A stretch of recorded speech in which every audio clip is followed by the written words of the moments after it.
Hello, welcome to another episode of Scala Space Podcast.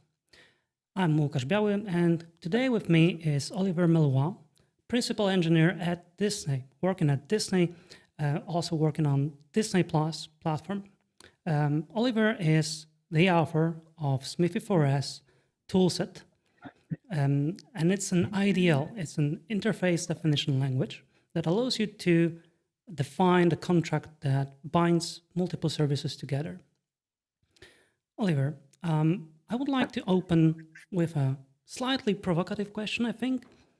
We already have multiple IDLs on the market. Some of them are, I would say, wildly successful, like protocol buffers. Why do we need another IDL? That's a good question. I think you could ask it with, or you could ask exactly the same question with programming languages. And so it's sort of quite philosophical, but I think that generally speaking, a tool is legitimate as soon as there are users. And so if the tool exists, it's because there was a need, and the need wasn't met by things that were already out there, probably.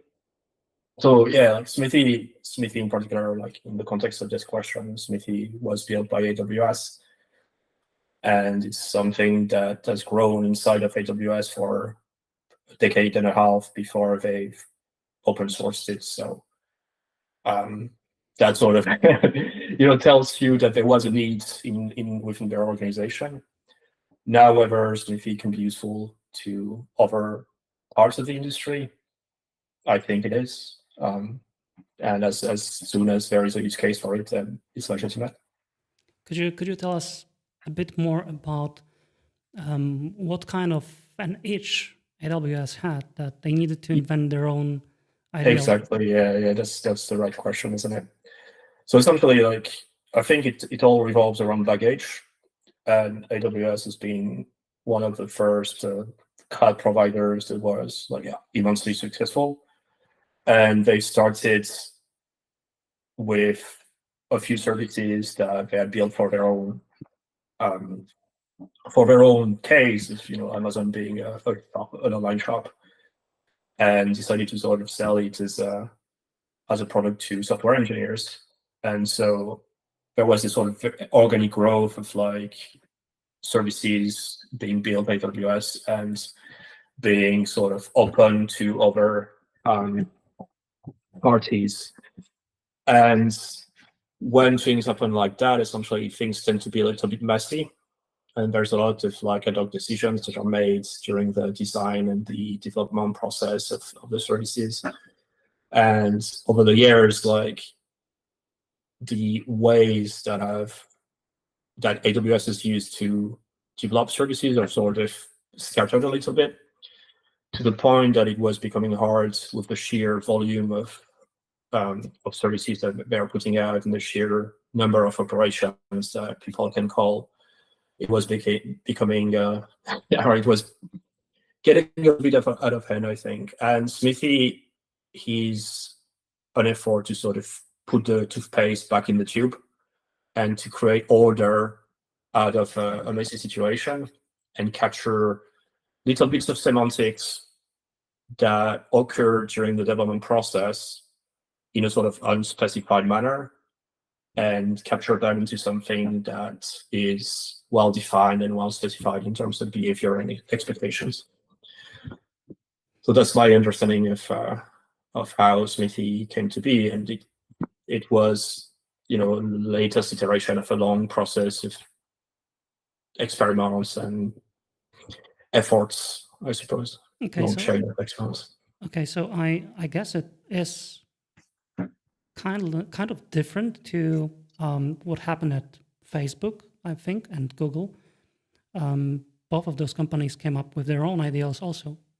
And they also, those IDLs, grew out of the companies and started being used in open source. So thrift and protocol buffers are more, I would say, you need to rethink your approach kind of IDLs, right? Because what you have to do if you want to adopt protocol buffers or thrift, you are forced to basically use what they provide. Like you have to use their serialization layer, you have to use their communication layer, or you are strongly pushed Yes. towards using them. So how is Smithy different to this approach? Is it not, does it do you have to migrate to Smithy, like you would have to No, migrate to gRPC? that's a good question, and I think Smithy shines when you sort of try to capture existing semantics. So the sort of main selling point of Smithy is like it's a protocol agnostic interface definition language, IDL, and even though it's also true for protobuf to an extent, it's much more apparent in Smithy that it's the case. The proto IDL was, or when you read the documentation anyway, they sort of state that the proto IDL is not necessarily tied to the protobuf serialization mechanism, and that gRPC is not necessarily tied to the protobuf serialization mechanism either, or the HTTP2 is a transport mechanism. But in practice, like when you use the proto IDL, you're going to use the protobuf serialization mechanism. You're going to use gRPC as a transport layer most of the time. There are efforts to sort of decouple a little bit, and products like gRPC Gateway, which allow for sort of taking a protobuf or a proto specification and create an HTTP REST JSON kind of gateway to talk to protobuf services. But yeah, you sort of have to buy into the concepts and not gotchas per se, but yeah, like you're buying into one way of doing things, and sometimes it works well. Like if you've designed your system with those constraints right from the start, it's usually very good because it sort of saves you a lot of work, sort of getting those solutions, directly from the shelf. Yeah. But when you have an existing product, existing services, and an existing architecture, and you're just trying to sort of retrofit them into some format that is formal and well-defined, then it becomes harder to sort of move into the proto IDL or to the first IDL. So I think the story there for Smithy is much better in that regard. And also, I think the more direct competitor to Smithy in a way would be the newly released type spec IDL from Microsoft, which overlaps greatly in terms of concepts with Smithy. Yeah. So the idea is to cover existing APIs with something that can be then used. So yeah, what does it mean that it can be used? What are the use cases or other uses? Yeah, so uses are plenty. Like it's because the most natural one that we think of is like describing HTTP REST JSON APIs in Smithy, and that's a use case that you get features like relevant features out of the box to describe those things. But the fact that it's protocol agnostic allows it to sort of capture a number of, be useful in a number of use cases that could run from like data definition for databases, things like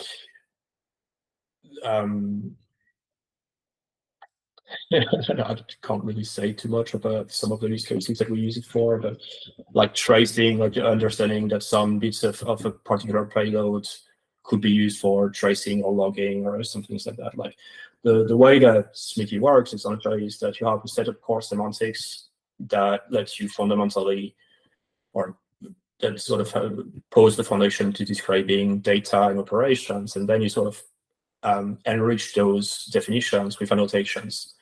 And the annotations can come either directly from the Smithy standard library or from your own libraries of annotations or your own specification themselves. Like you can create your own annotations, for instance. And it's by this annotation mechanism that you create new semantics and new protocols to be used within, like the whatever use case you can think of.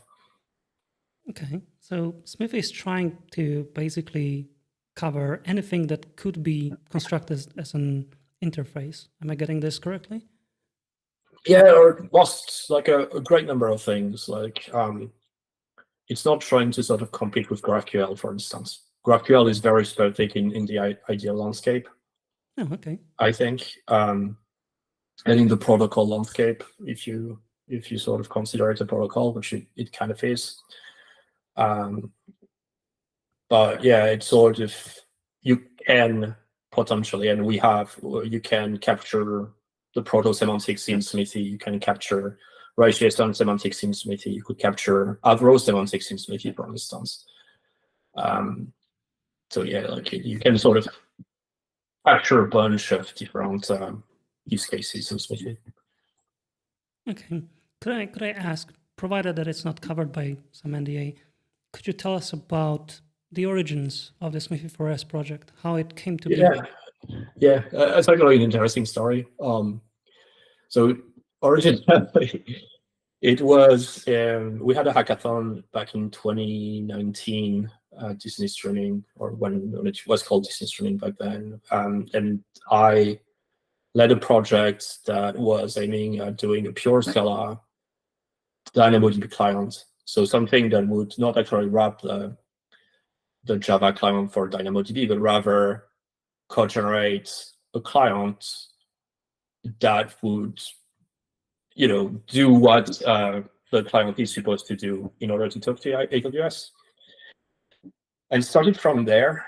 And so within 24 hours, we had a working DynamoDB client that was fully generated from a JSON file that the source of truth at the time was a JSON file that we found in the AWS Java SDK. And so turns out we won the hackathon. Like it was it was actually funny that we did, and it sort of gave us a little bit of legitimacy to keep working on this project when the time permits it. So going from DynamoDB to sort of over AWS services and see whether it was working. And turns out we were very lucky by choosing DynamoDB as a sort of prototype thing to do, because the protocol that AWS uses for DynamoDB is very simple. It's sort of JSON in, JSON out, where the full payload of the request is going to be encoded as JSON, and the full payload of the response is going to be encoded as JSON. And so the most complex part is sort of nailing the signature algorithm that lets you authenticate with AWS. So anyway, like at that point, it was a friend of mine, Anton Zviridov, who's quite active in the Scala community, and myself, who sort of took it upon ourselves to keep developing on our free time or when we had breaks at Disney, like this sort of AWS pure Scala SDK. And we realized that, like we had selected the easiest service to prototype it with, and that actually not Smithy, but AWS had 5 different protocols that they were using across their services, and some of them were pretty easy to implement, and some of them were quite on the harder part of the spectrum, with like XML being involved and a lot of things that were more or trickier than just writing JSON decoders and encoders. And so we got stuck when we started playing with S3, because we noticed that the specification that we had found for the S3 service wasn't matching the documentation. And there were some endpoints that we weren't able to co-generate because of this mismatch. So we sort of emailed AWS to ask them, like, can you sort of give us, a file, like a CSV file or whatever, to let us know like the mappings between, the source of truth that is supposed to be a source of truth and the actual reality of the service. And so we got into a meeting with them, with a few AWS engineers, that is, and they sort of gave us the final question, but they also told us, like, oh, but by the way, we're sort of putting out this project that we've been working on for a while, which is called Smithy, which is a much better format that the JSON files that you found, it's like the modernization, or it's the next step of those things. And like they gave us the link to the open source project that I recently put out, and it was interesting. And so I started playing with the tooling, like in addition to being a specified syntax and semantics, there was some Java library that you could pull and use to parse Smithy files and validate them and stuff like that. And as I was playing with the language and trying to understand the concept, it became quite clear that it was really, really well designed. Like there was a lot of very good design ideas that went into it, and that it was probably going to be a good fit in order to capture some of the semantics of some services that we had at Disney that were hard to document otherwise. And so I started where we had an over-hackathon. Sorry, phone is ringing. That's gonna sound. We had an over-hackathon the next year, I think, and played, or once again tried to rehearse the idea. We didn't win anything this time around, but what we did, however, was like create the initial LSP implementation for Smithy to have good editor support, and a prototype code generator that was feeding off Smithy. But instead of trying to talk to AWS, was trying to have an HTTP server. And the goal was like, can we get something that devs would like to use to define their APIs, as opposed to defining them or specifying them in OpenAPI, and get better tooling, get linting, get a good editor experience that would give you like jump to definition, diagnostics, auto-completion, this kind of stuff. And so after this POC, I sort of took a little bit of my free time to sort of refine it and have something that would be an MVP, and started like showing it to a few teams. And there was a team that was interested enough that they agreed to kind of try it out for their own services, and they were really happy with it. And so it's sort of from this relationship, we refined the library a little bit. We've fixed some bugs, we expanded the coverage of the Smithy IDL, and the rest was basically organic growth. It was like teams speaking to other teams saying, I use this, like it's really good, it saves us a lot of time and effort. And yeah, that happened organically. There wasn't a top-down decision to say we should be using Smithy. It was more of an organic growth kind of thing. And after a couple teams started adopting it, there was somebody high up in the hierarchy who noticed the project and agreed to hire a couple of people to help with the development. And that sort of formed a team of people, and yeah, like we've sort of worked on Smithy tooling and Smithy for us ever since. There's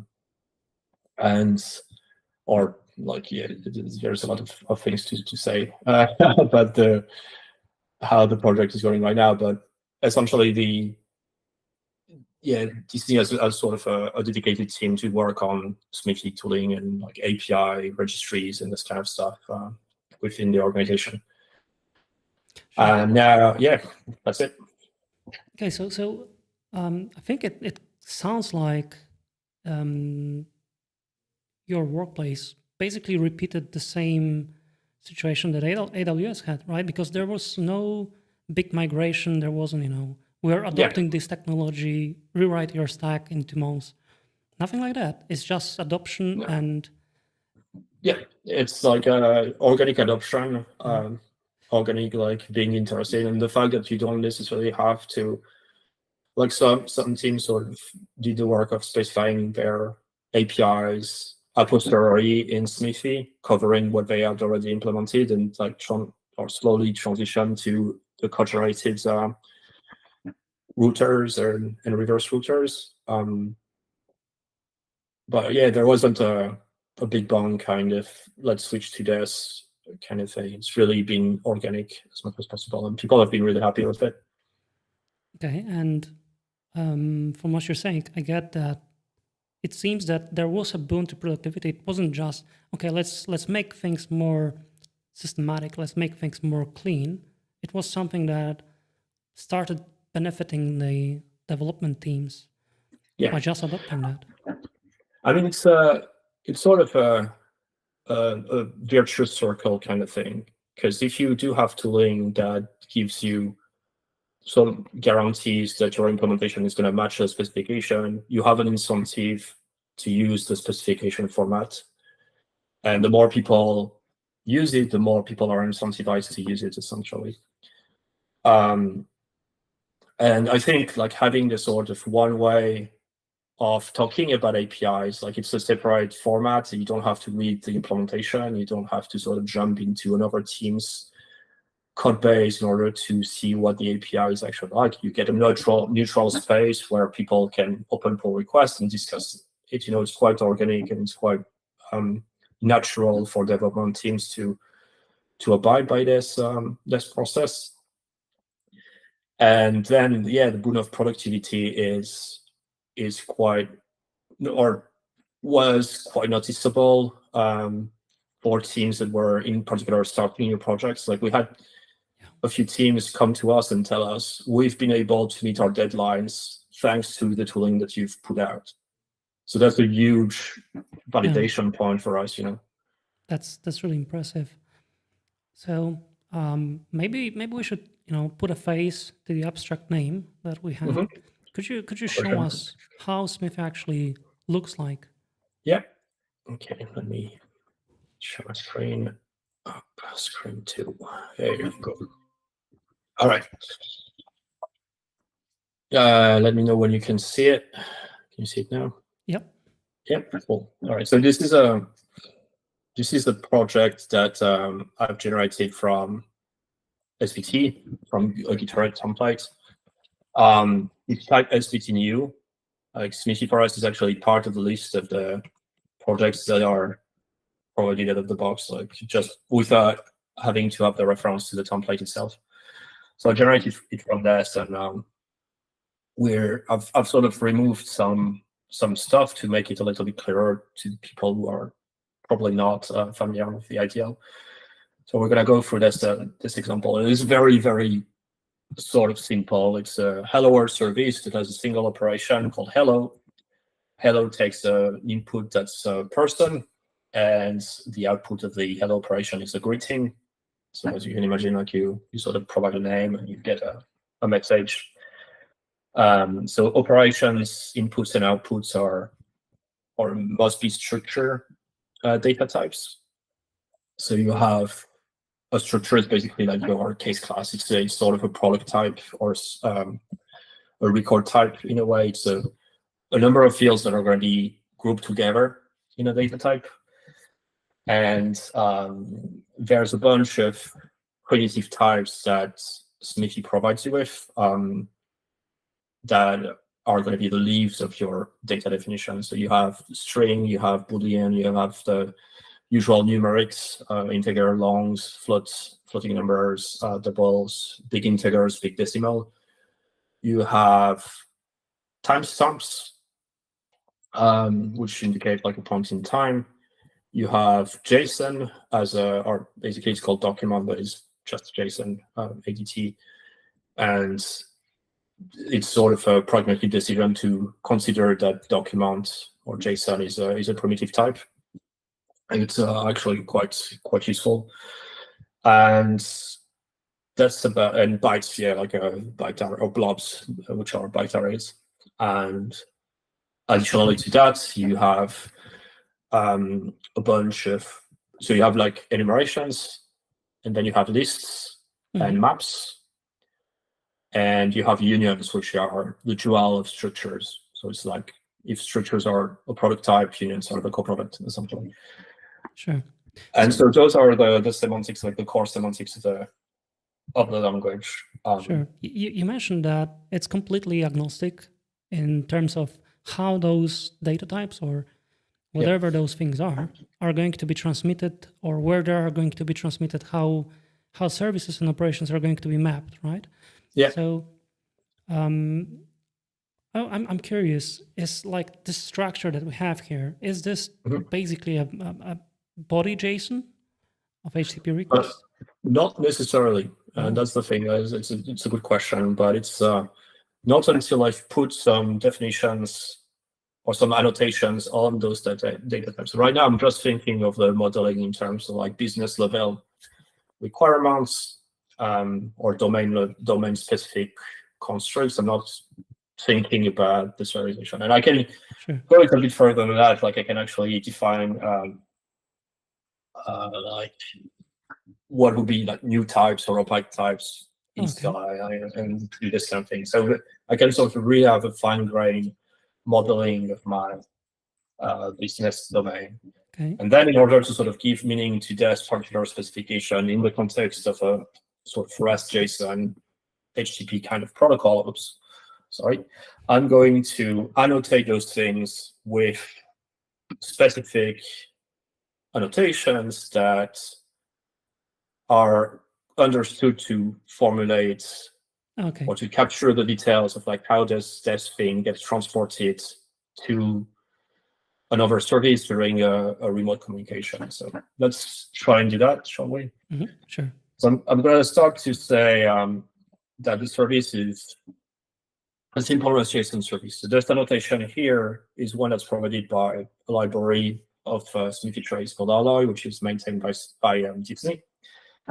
And it's sort of companion library to the standard Smithy library, if you will, and it adds a little bit of semantics that we found to be useful coming from the industry. And so here I'm sort of saying, okay, my Hello World service is going to be accessible via HTTP using the sort of simple REST JSON semantics. The semantics are sort of documented in a document elsewhere, but just by doing this, essentially, I'm starting to get some validation error popping up. And here I get one that says operations that are tied to this simple JSON thing must be annotated with the HTTP trait. All right. So we're going to try this, and we're going to put the HTTP annotation. The trait is an annotation with Smithy lingo. Okay. And here now we've got, you have the HTTP annotation, but you're missing the URI number. So I'm going to do like hello, for instance, and I'm getting another error saying, well, you need to put the method as well. So we're going to say it's a get call. All right. And now there's another couple validation errors that show up. So one of them is saying, well, get methods are supposed to be read-only, so please sort of signpost the operation with the read-only trait. But more interestingly, basically this is saying, well, we have a get operation, but there's a bunch of inputs there in the input of the operation, or a bunch of fields in the input of the operation that I'm not sure where they should go in the request, because get requests are not supposed to have bodies. So I need to sort of go and tell my specification, like, where is this name supposed to go if it's not in the body, or where is the town field supposed to go? So here what I'm gonna do is I'm gonna add a segment here.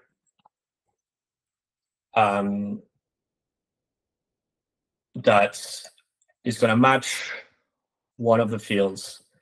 And I'm getting a new error saying, okay, well, you have that particular HTTP or HTTP segment that matches one of the fields of your input, but you need to sort of annotate this with an HTTP label annotation to say, well, yeah, like this is actually supposed to be mapped to the segment here.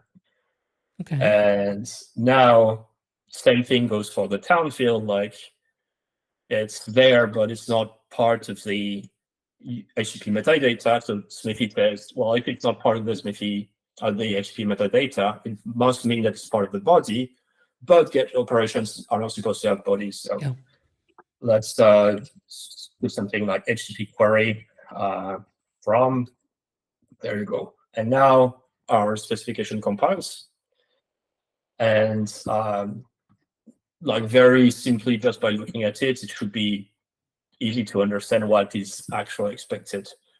Like you have a get HTTP request that's supposed to go to that path, and that particular segment of the path is supposed to, or is tied to that input. So I'm going to extract it and put it in this field, and then for that particular input field, I'll try to find it within the query parameters of the request.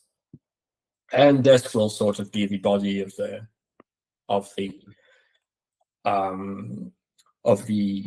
response. Like it will be a JSON object with a message field inside. I can tell Smithy that actually I want the depth field to be the whole body of the response by saying HTTP payload here. And basically that indicates that rather than having a JSON object with a message field, there should be just a JSON string in the body of the response. And that's basically how you go from your domain-specific semantics into something that is protocol-specific and that has meaning in the context of HTTP and JSON.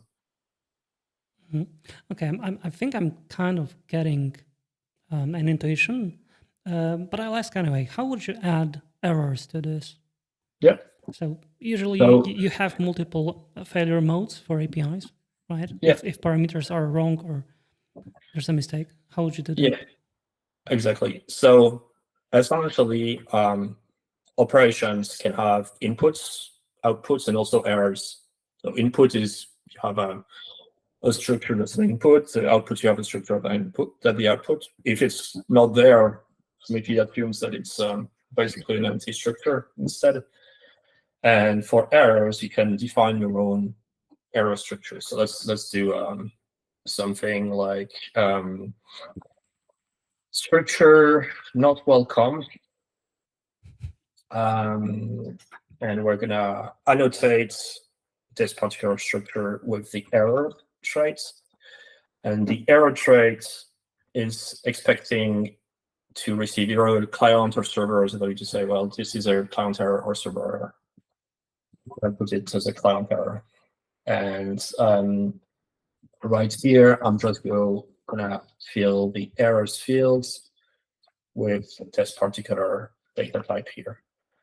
If I had not annotated this with the error traits, I would get an error saying, well, this particular type cannot be bound to the errors of this operation because it's not actually an error. There you go. And then additionally to this, so by default, essentially, if you have no other information than this, the expectation is that this error, when happening within your implementation, would translate to a 400 HTTP status code.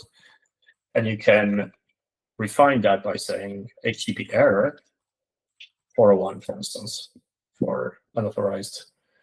And then the expectation becomes really clear. Like if you get a not welcome error within the implementation, it will translate to. And so I can put some things exactly like I've defined my response there. I could put like, well, I'm going to have a required error message string and maybe something like error code integer required or something like this. Okay. Yeah. So I've noticed that you have all those traits, right? That you didn't provide any imports for them. So I'm assuming, correct me if I'm wrong, but I'm assuming they are part of the language itself. Like they are part of the standard library. So if I jump to the definition of, say, error here, so we can jump into this. And this is the sort of file that contains all the constructs that sort of form the standard library of Smithy, and it's there within the Smithy.api namespace. So you get a bunch of like primitive types, and you get like a number of things that have to do with HTTP or JSON, etc. And those Smithy.api things do not require import in a similar fashion that when you call lists in Scala. You don't need to do import standard lists. But for the simple registry JSON, which is a trait that's provided by a separate library, then you do need to have a use clause at the top of the file to say I'm importing this. Or you can use fully qualified name here, like I could do something like this, and it would have the same meaning.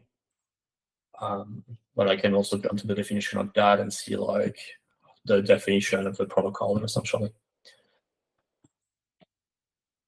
Okay, so the language itself is extensible to a high degree, to the degree that allows you to basically define your own protocol, if I understand it correctly, right? Because yeah. Okay. So a protocol, just to sort of elaborate on this, like if we go back to this, a protocol is essentially a list of traits that are supposed to be implemented by the implementers.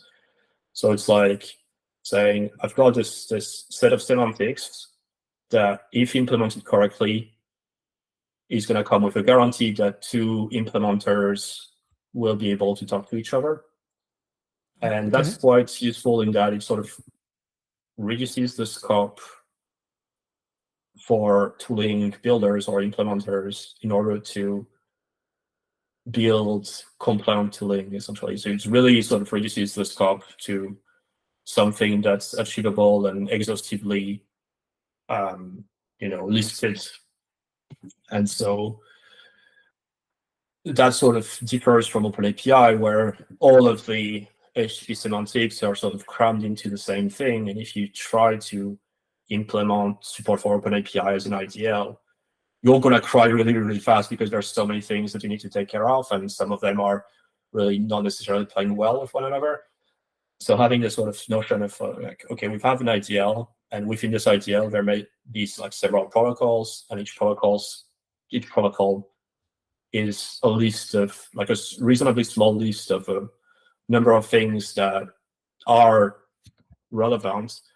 It really helps driving the tooling. It really helps like assessing like how much you've covered in your implementation and this kind of stuff. I think this pick and choose nature is very interesting. It's very different from anything else that I have used in the past. So for gRPC, if your implementation of gRPC generators doesn't do something, it just won't work for you. You can't do anything about that. Or so it's all or nothing basically. If it's not covered by implementation for gRPC for your language, you will get a runtime error most of the time. In this case, it's a bit different story, but it kind of looks to me like it's going to create separate ecosystems, right? Yeah. I mean, one company can define things that they pick and choose to have, and the other can do something completely different. Yeah, absolutely. And it's already the case. Like, and I think to a degree, it's a good thing rather than a bad thing, in the sense that every company that's large enough, every company has baggage, every company has some sort of little details that will not be covered by some out-of-the-box tooling, and having something that lets them capture those things and give them a principled way of capturing those details is really, really valuable. And I think it's like the expectation shouldn't be that you're gonna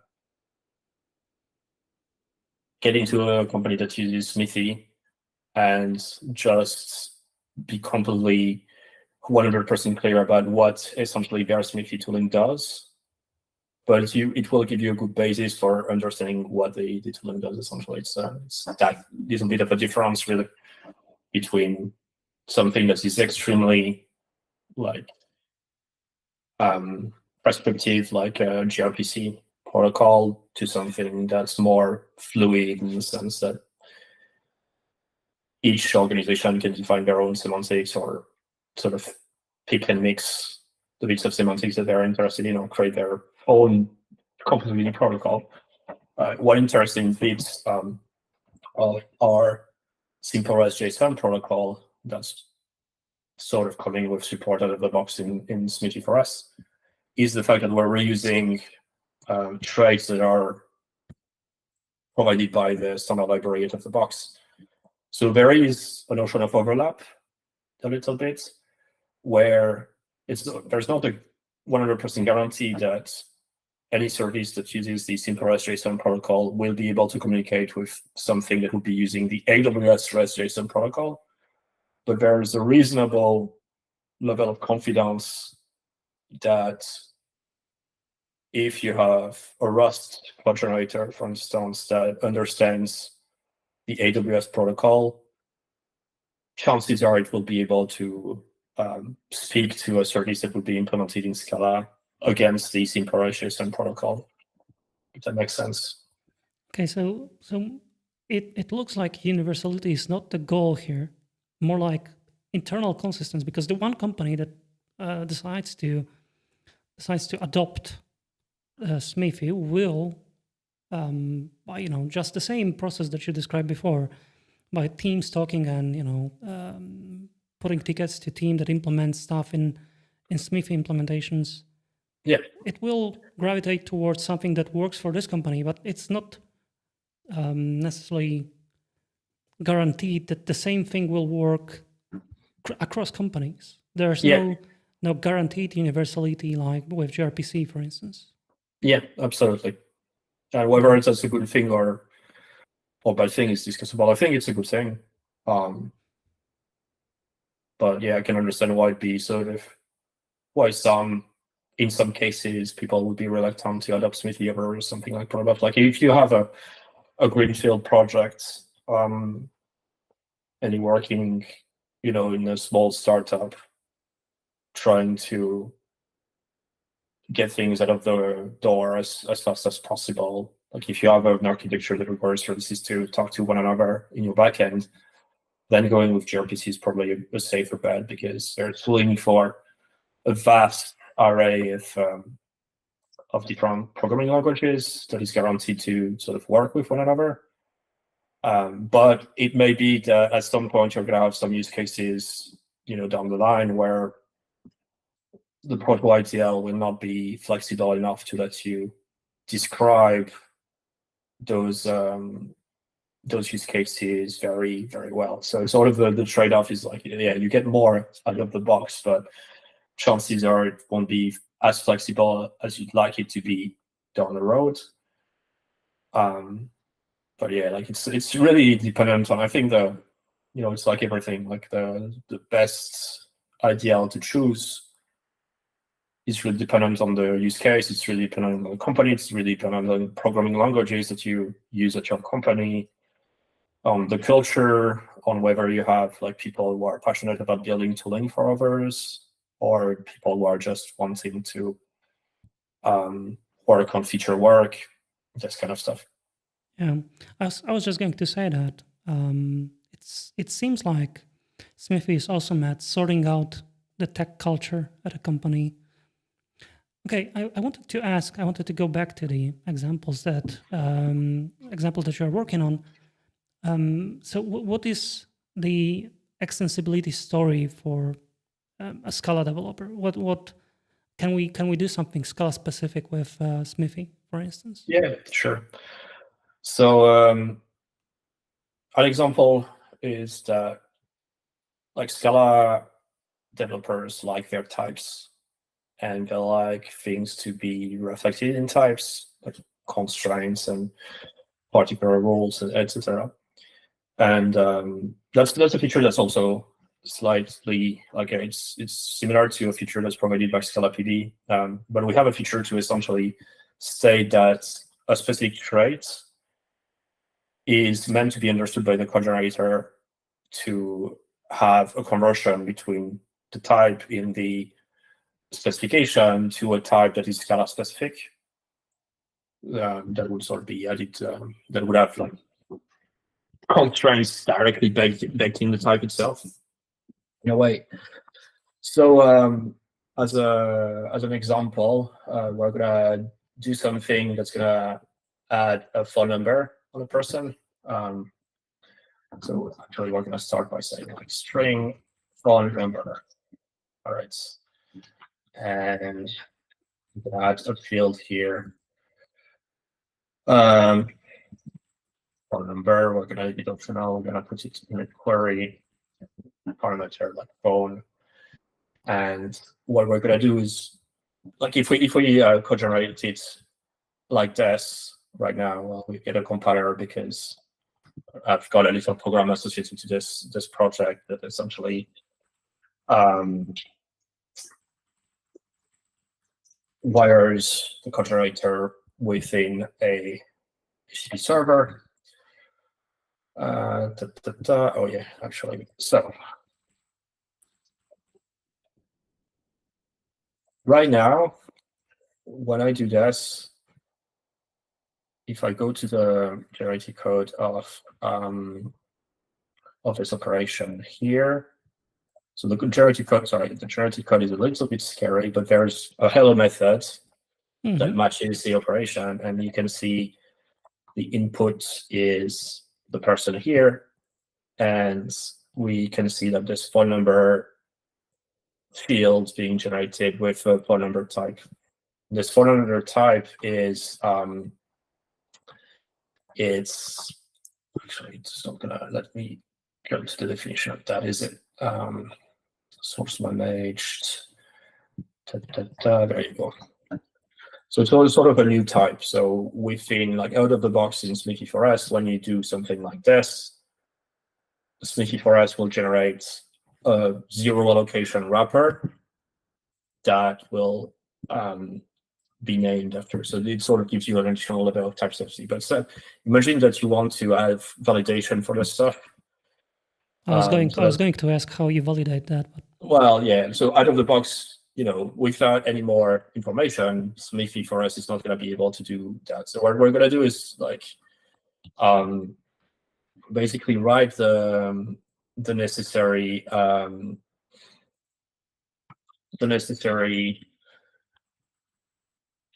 machinery in order to let the co-generator understand the fact that it needs to, instead of generating a phone number new type, it needs to sort of generate a reference to a type that you control, that you've handcrafted in your Scala code, or maybe pulled from a library like Google's phone number library or whatever.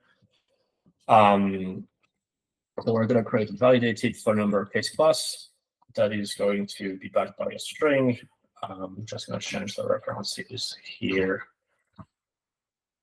That won't compile. Yeah, there you go. So here I've just created a case class, and within this case class I've implemented a refinement provider that actually, let me just bring this, copy it again. Right. So here, essentially, I want to sort of have a type class that says, if I've got a string, and that string is annotated with something in Smithy that's a phone number format, then I'll generate it as a validated phone number. So we're going to create a trait. That's going to be like phone number format. And that's how we create custom annotations in Smithy. We just create a data type and we annotate them with the traits to say it's a trait itself. And so by virtue of having this, I can now use this data type as an annotation here. Okay. All right. So I'm sort of giving a little bit of meaning here, saying, well, this particular type is not just a string, it's a string that's also supposed to be valid against the phone number format. So now I'm going to recompile this, and it compiles because the phone number format annotation was actually generated. So if I look at the generated code here, source managed, what did we call it? What did we call it? Phone number format. Yeah. Here. There you go. So here we've got an empty structure on the Smithy URL, so it translates to a case class that doesn't have any fields, and it has some sort of construct in the component object to capture the the structure of the data type, etc. So now I've got this piece of logic that says, okay, well, I've got this provider which refines the string into a validated phone number as long as in the Smithy specification it's annotated with phone number format. So now we need to sort of tell Smithy for us that when it looks for things in Smithy, when it sees that, it needs to understand that it should be generating things as our validated phone number here. Okay.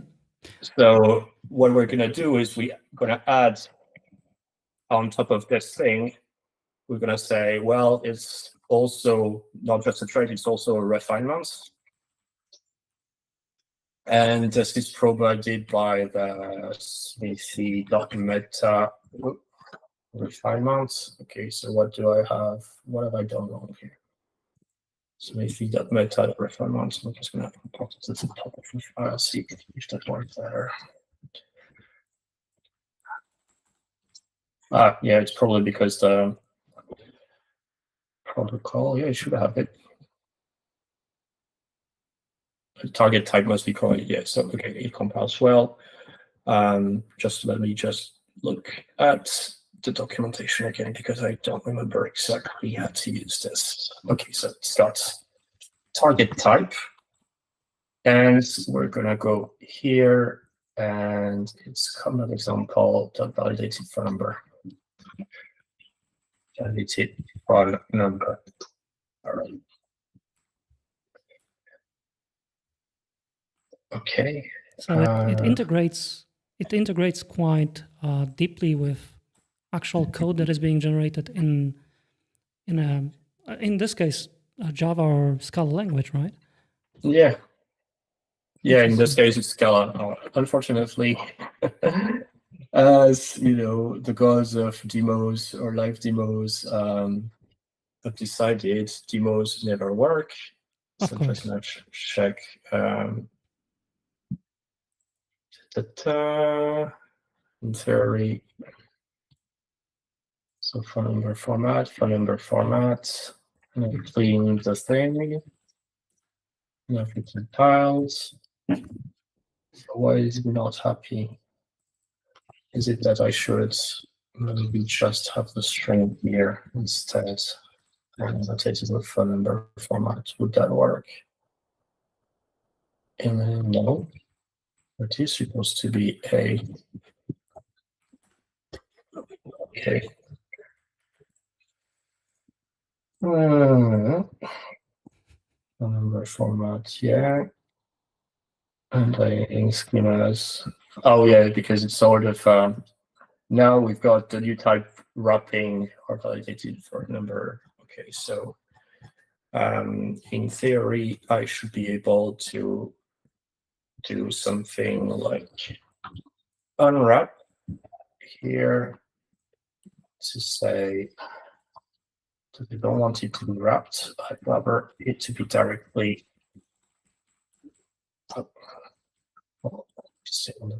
cool. Clean, compile. Yeah, there you go. So now I get a compiler because in my little program here, I don't have any phone number. I should be using validated phone number. And this works. And so now, essentially what's going to happen is that when, say, I receive a request, that bit of validation will be exercised to verify that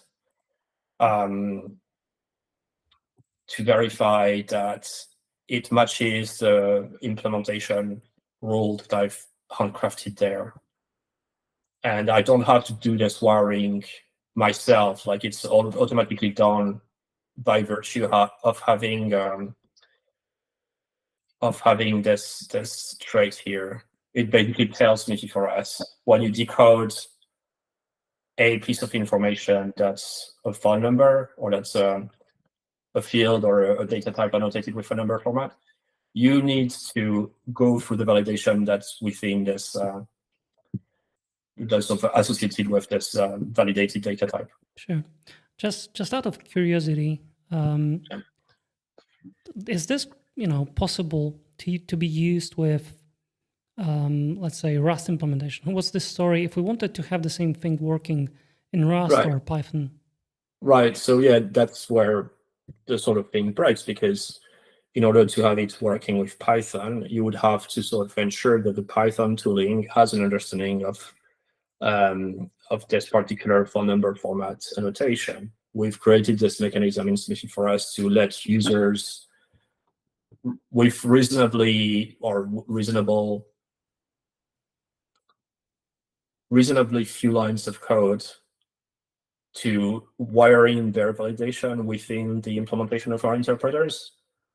But Python tooling is probably not going to be aware of this, or Rust tooling is probably not going to be aware of this. So basically, if an organization decides that, yeah, there's a mechanism that will let people tie in some arbitrary traits into the code-generated or the behavior of the runtime interpreters that is consuming the generated code, then they have to go and implement it in their Rust code generators or Python code generators. Yeah. Okay, I get it. You've already shown us that there's some code that is generated for you, but you didn't change anything in the generated code when you had the main of the program, which was basically running the whole program, the interpretation of all the whole effect that the endpoint is. How does it work? What is the internal story? If you could explain that to us briefly. Sure. All right. So the way that Smithy for us work is that it creates, or it tries to sort of replicate the protocol agnostic nature of the Smithy IDL by co-generating things that is not going to be tied to a specific serialization format or a specific transport mechanism. So it sort of generates some data structures that conform to an interface or a type class, if you will, that interpreters are going to be able to tap into in order to generically provide some behavior against those generated types. So we have this sort of set of abstractions that sit in between the generated code and whatever you want to do, so that it can work with any of the generated code, essentially. The entry point of one of the interpreters that we provide with out of the box in Smithy for us is the simple REST-JSON builder. So what it does is basically provide you with this one-liner root method that will expect an instance of a service. So here, what is generated for you is basically this hello world service interface that you implement in your own code, like any good old object-oriented interface. So we've defined a hello operation, so we're implementing a hello method really simply. And this one-liner is essentially going to take this stuff and produce an HTTP route by looking at the abstractions that are associated to the hello world, or the instances of the abstractions that are associated to the hello world service, that essentially say, well, this hello world service has all those operations, and for each operation you get an input schema, an output schema, an error schema, this kind of thing. And for each schema you get the set of traits that came from the specification. And just by writing the interpreters in terms of the schemas as opposed to the data types, we're able to have this sort of completely generic behavior. So every time I change something in the specification, all I need to do is basically amend the implementation in order to take care of potentially new operations or new inputs or new bits of outputs and get the code to compile. But I don't need to care about, or I don't need to do anything specific that is HTTP related. The framework or the library does it for us, like the interpreter does it for us, essentially. So I just need to take care of the domain-specific level of what has changed in the specification. All right. Sure. So if we have a look at going back to the person, for instance, because that's reasonably intuitive to understand. So a person, if we put it side by side with the specification, so split left, and here, yeah. All right. So person, you have a required name, you have an optional town, an optional phone number. So here, required name, optional town, and optional phone number. So that's the data type. And within the component object of data type, there's a bunch of things that get generated. And in particular, the schema construct. And the schema construct sort of captures the details on how to deconstruct the data and how to reconstruct it. So for each field, you get something that's going to capture the accessor, the name of the field, the various traits. You call them hints within Smithy for us because trait is a Scala keyword. So all the details that are found in the specification are accurately translated in the generated code without any sort of coupling with any kind of meaning that we would give to those particular things. We're not actually interpreting any of those traits at the level of the generated code. It's the runtime opt-in libraries that will be able to look at those schemas and say, okay, well, I've got enough information to compile or to produce a JSON codec or a codec that would read information from path parameters or query parameters or headers, etc. And basically do it completely generically. And I don't need to know what is the data type. I just need to access all this information to have access to all the accessors and to the constructor of the data in order to recreate those things. And that's how it works for data types. And that's also how it works for services, where each service can be deconstructed into a bunch of operations, and each operation can be deconstructed into an input and an output, etc. Okay, so all the data is completely generic on the Scala side, right? The generated data types and traits are basically they don't have any functionality themselves. They're just provide information about shapes. So that means that if we wanted to have another kind of interpreter, let's say for direct style of Scala, it would be it would boil down to implementing the interpreter for those data types, and the generation of the code would stay as it is. It's just exactly what takes those data types and generates, or rather serves them. Oh, that's a very nice design.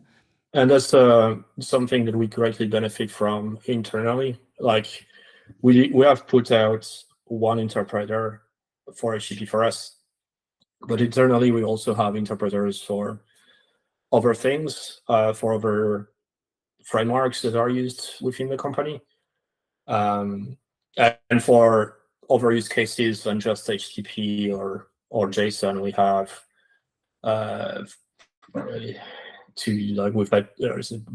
not surprisingly, like we've got an interpreter that produces DynamoDB codecs from the generated data type, so that you can easily like serialize and deserialize DynamoDB attribute value payloads into the generated code. So it works very well because we're able, with a very small number of people, to cater to a reasonably large and heterogeneous set of teams that have made independent decisions with respect to the frameworks that they want to use in their applications and stuff like that. Okay. I do have some additional questions that I wanted to ask. And those mostly regard comparisons. It's already kind of obvious that comparisons with more opinionated batteries, opinionated or batteries included IDLs are kind of like comparing apples to oranges.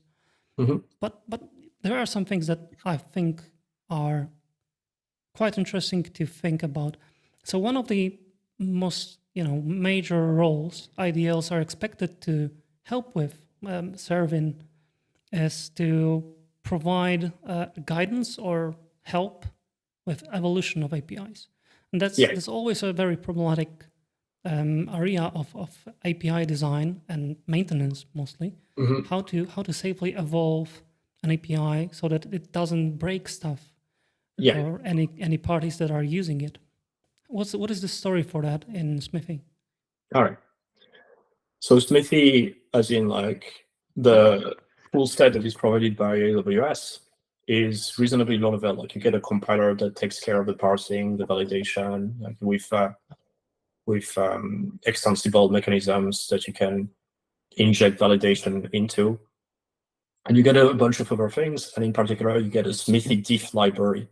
The Smithy diff library allows you to sort of take two Smithy models that would have been loaded from, say, different versions of a repo or maybe different artifacts living in an artifact repository, and basically compare them with one another.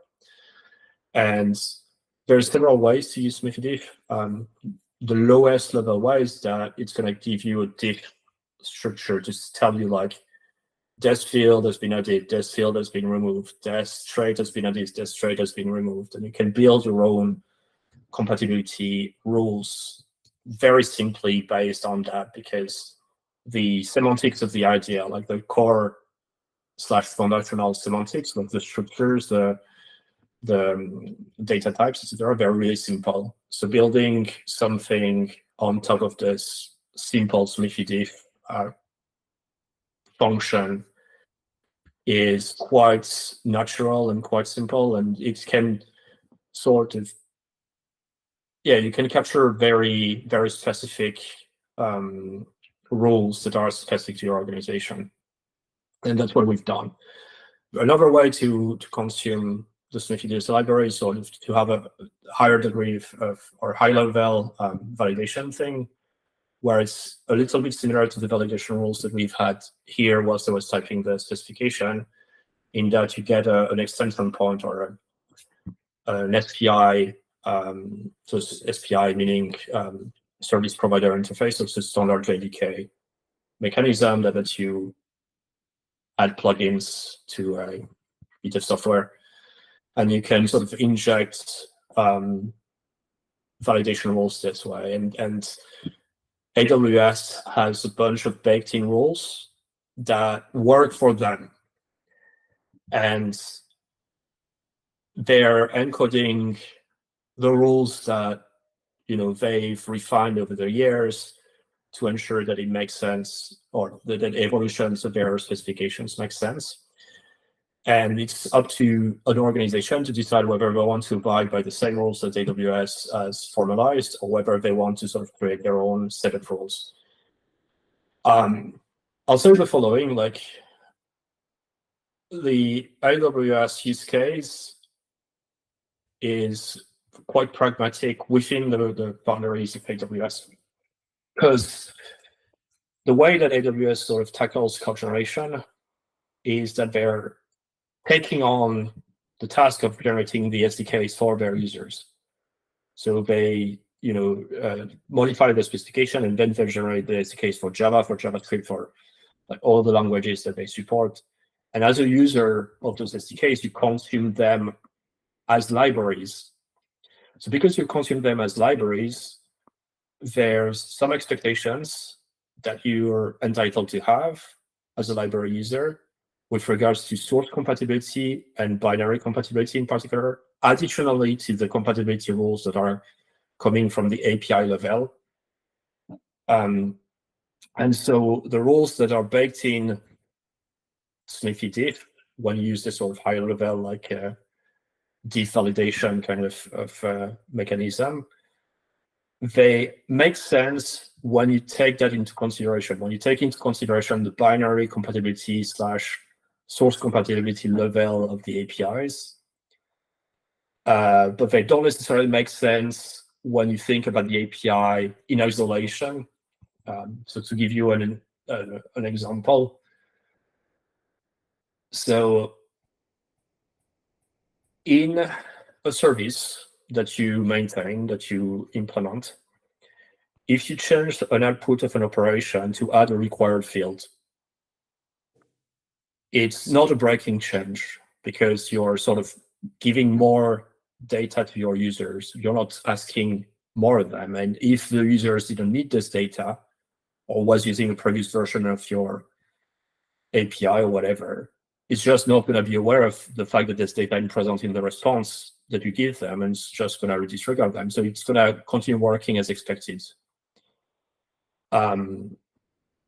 However, like if you had a required field in an SDK in the output, that's not like if you think in terms of like Scala binary compatibility, that would imply having a new field in a case class that is required, that would sort of break. Wait a second, I've got it backwards. Yeah, you would be breaking, or you would be at risk of breaking some sort of compatibility there. So what I'm trying to say is that they sort of really fitted their API evolution rules to also contain semantics that have to do with evolutions of libraries and SDKs. And it's not necessarily what you want, but you're free to disregard this aspect and basically just build your own stuff. The really important part is that you have the foundational functionality that lets you compare to models and access a very, very workable diff data structure that lets you understand what are the differences. And from that, it's really easy to build compatibility tooling. And that's what we've done at Disney. So it's not really something that, you get fully baked out of the box, off the shelf kind of thing. And it's just that the foundations are there. They're really good. And it's up for you to sort of leverage them to make use of them within your organization. Mm-hmm. In the same vein, talking about things that you get out of the box, I was curious. With OpenAPI, you usually get a Swagger endpoint, right? Yeah. There's Reflection API in gRPC. Some services, some public services do have it. So, it addresses the problem of what is currently running on a given environment, and this kind of Reflection API or just schema endpoint, they allow you to introspect into whether your client that you're going to use is going to fail.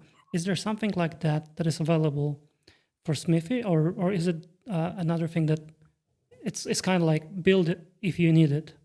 Yeah, it's sort of a build it if you need it kind of thing. Smithy is not really prescriptive in terms of like whether or not a reflective endpoint should be made available within the protocol, because it's protocol agnostic. So sort of arguably you can say the reflective endpoint is supposed to be there in a gRPC service, and the tooling is just going to provide it for you. But considering Smithy is protocol agnostic, it would be counterproductive to try and force this decision onto people who are defining new protocols. However, what we've done in Smithy for us here, like actually, we've got a one-liner. What we do is essentially like when you cogenerate your Scala code within Smithy for us, we're also going to cogenerate an OpenAPI translation of the Smithy specification in order to facilitate the serving of such an endpoint. So it will sort of serve a OpenAPI view of the specification that you've written in Smithy, but it's sort of similar. And it would be reasonably easy to do the same thing, like just serve the Smithy specification itself. But then there's always like because the Smithy specification could potentially contain things that you don't necessarily want to expose to the user. So it's very like use case specific. And to a degree, like Smithy is also built with this use case in mind, that basically your source of truth and what the users see of it are not necessarily the same thing. And potentially you're going to have some endpoints, or it's the case for AWS actually. Like they have some operations that have pieces of information that they only grant to like premium users or early adopters of some things, and they will sort of give those users some SDK that contain more than the SDK that the rest of us consume. So there's this sort of this aspect of like making it easy to pre-process your specification, to refine it to target specific use cases, like who's calling me, or are there some more pieces of information that I should be adding, etc. And so that sort of goes against having a universally defined way of like exposing what is running on a service, in a sense. So it's up to organizations to decide. But yeah, we like in Smithy for us, open source, we have this sort of facility to co-generate the open API schema, and we also have this one-liner in an opt-in module that essentially will take the schema where it's located in the resources of your project and serve it as a Swagger UI, kind of web page in your service. Yeah. Okay, so let me summarize this a little bit, as I understand it, of course. So Yeah. Smithy basically is a platform. It's not IDL in the strict sense of the word. It's more like a platform to build IDLs on top of that, in the fact that it's completely agnostic about what you're going to do. So there are some built-in, let's say, things that are supported, built by AWS, but it's more of a story where you take what you want and build stuff on top of that. And Yes. then Smithy 4S is an implementation of a tool set. It's also not an IDL in itself that, you just take it off the shelf and off you go. It works, does everything. It's also something that is meant to be extended to fit the needs, the particular needs that you have. Yeah, absolutely. Like the generative code that's produced by Smithy for us and the core runtime library that the generative code depends on is built to maximize the number of use cases that you can implement on top of it. So it's really like not trying to be prescriptive at all. And it's more trying to give you the building blocks in order to build your own tools. And that's something that has worked extremely well for us internally at Disney. But also our open source users have come up with all sorts of very interesting use cases for this stuff. Like there's a company that has really simplified some complex workflows that were taking them like a week or 2 weeks to handcraft, and build, like refine everything or a lot of those things to be driven by Smithy schemas instead, and basically I've shrunk this sort of 2 weeks workflow into a half-day workflow, which is like it's a huge gain of time and money and effort. There's some individual users who are experimenting with like using Smithy as or Smithy for us to derive a format, to derive a kind of specification format that ChatGPT can use in order to communicate with their machine, like coming up with, making their own little tools essentially to have an AI help them with their own personal workflows that they use on a daily basis. There's like the biggest user of Smithy for us outside of Disney is SiriusXM. Like mostly because a lot of people are Sirius came from Disney, and they are really like adamant users of Smithy for us. They help with a lot of contributions, like very valuable stuff come from Sirius in the open source project. And I think they have some pretty interesting like data translation or data evolution, like database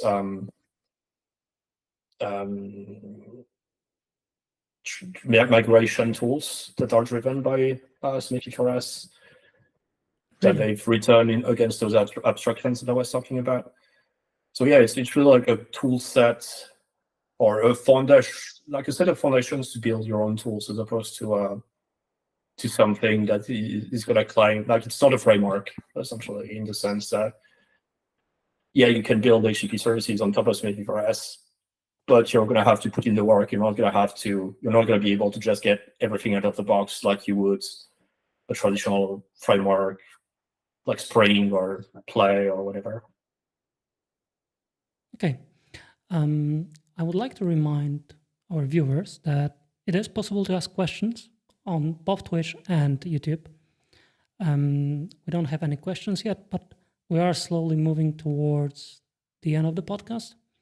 So I still have one more thing to ask. We now know what the current state of Smithy is, to some degree, of course. I wanted to ask about the future of both Smithy as the IDL language maintained by AWS, and Smithy 4S, which is maintained by you. Yeah. So regarding Smithy itself, well, I'm not really privy to what AWS is in their shop. Like, they're working on, they have a bunch of code generator tools that they're actively working on. Like, they're very deeply invested in Smithy, and they've got a lot of people working on collateral tooling, and they've got code generators for Kotlin, for Rust, for a bunch of languages that are being worked on in the open source, primarily for AWS protocols, like the AWS REST-JSON protocol, but also for architecturing, I think, their code generation solution in order for other use cases to be implemented. And one thing that they've said they were going to do in the near future is basically publish the Smithy specification for all the AWS services onto Maven Central, which means that you could build pure AWS SDKs for your own programming languages, whether it's like, that's what we've done with Scala. We've got an AWS, like a work in progress / prototype-ish AWS SDK thing. But this would sort of lower the bar of entry for other languages to build their own AWS SDK if they want to do so, which like, when you're a new language, it's really interesting to be able to do that. So I'm quite happy with like they're doing this. It's really nice. As for Smithy 4S, so there's a few sort of features that we're actively working on. Like, this week we're probably going to release a feature that's going to allow to capture unknown JSON fields within data types. So let's say you've got a case class and you also want to capture, like, you receive a JSON payload and you want to capture all the fields that are not directly encoded in the case class in a map of a string to JSON, for instance. That's something that we're going to facilitate. And then we're sort of slowly refining our implementation, and the design being what it is, like, very flexible, very polymorphic in a way. It's sort of an open, sort of open resource case in a way. So we're learning a lot as we're implementing things, as to what works, what doesn't, what trade-offs we need to accept. And we're slowly sort of improving the internals of the library. So the next big version for us, and I can't really give you a time frame, it will be the 0.19 version of Smithy Press. Currently, we're in the 0.18 lineage. And for 0.19, we're going to sort of solidify the internals, add maybe alternative code generation flavors in order to have, instead of regenerating case classes, for instance, generate classes that would have a little bit more like what AWS does, essentially, that would be friendlier to binary compatibility and source compatibility. with accessors as opposed to case class fields, and privatizing the copy methods and this kind of stuff. Yeah, and other than that, like hopefully make a little bit of progress on the AWS SDK front, but that's sort of more of a like when-time permits kind of thing as opposed to a priority of the tool. I have to say that the last bit that you don't really have a priority of which is the AWS SDK, is something that I would say is most interesting to me. And given that I have some experience with generating SDKs based on shapes of APIs by hyperscalers, I'm really interested in how you are going to approach the sizing problem, which is what is the biggest problem usually, as the jars tend to get really big. So it's unfortunately we don't have a good solution for that. Like we are roughly on par with the official Java SDK in that, like to give you the worst example, it's EC2. The EC2 spec is absolutely horrendously huge. And I think the Java SDK is probably like, for that particular service alone, it's probably like 20 megs worth of bytecode. And I think we're sitting somewhere between 23 and 25. So it's sort of, a similar level of size, but when you have static languages, it's hard to cut down on that. Like if you want to give something that provides a good user experience to your users, you have to sacrifice on the size somehow. Yeah. And unfortunately, we don't have a good solution for that particular one. Yeah, there's just a lot of information. Yeah, exactly. Yeah. Okay, I think we'll be finishing now. So thank you for coming and my pleasure. Sharing all the information about Smithy with us. And I don't see any questions from the chat, unfortunately. No, it's fine. That would be it. Thank you so much.